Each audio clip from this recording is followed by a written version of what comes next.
I've owned a business for 11 years. What I've learned during my time owning my business is that you don't just set goals to achieve them. We set goals to become the person you're destined to be. With that being said, there's generally 4 different factors that you really got to key in on when it comes to you setting goals and you're looking to achieve them. And the way I look at that is this, is that you have goals here and you achieving it over here. And between you achieving that goal that you set, there's 2 main factors that play into that. It's discipline and consistency.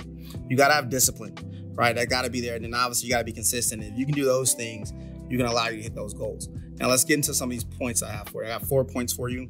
Point number 1 is identifying your motivation. That's just really identifying your why factor. What's that motor that's going to turn you every time when things kind of get hard and you're trying to figure out how to overcome that obstacle that you got in front of you? It's going to be you identifying what your why factors are. Sometimes people have a hard time identifying their why factors. You got to kind of know there's 4 areas where you can identify these at. These are 4 F's, right? So you have family, you have fortune, which is your finances, you have fame, and you have freedom. Just to kind of give you a little bit about me, when I first stepped into business in general, my why factor was freedom. I wanted to just have freedom of time to be able to do what I wanted to do. So that was a big motivation for me when it came to me just getting off into my entrepreneurship.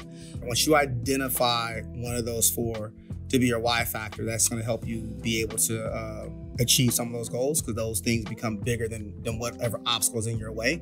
Not only that, it can also change throughout your course of trying to accomplish your goals, right? Your why factor can change from different times. And I just call it you refreshing your hustle, right? So it may start off as your family, but then it can easily change to finance, or it can easily change to freedom.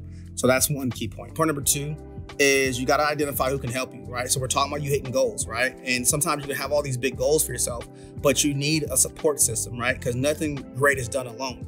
You got to have a support system behind you to be able to help you hit some of those goals. So identify who can help you throughout your time of what you're trying to accomplish. And then the other key point is identify who's going to set you back.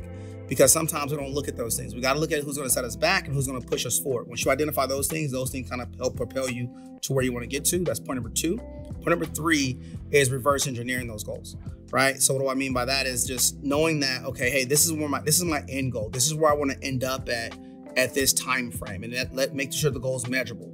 But this is where I want to end up at, and then identifying, okay, what needs to happen week over week in order for me to hit that bigger goal. So you got to have like those little goals in between. I call them action goals.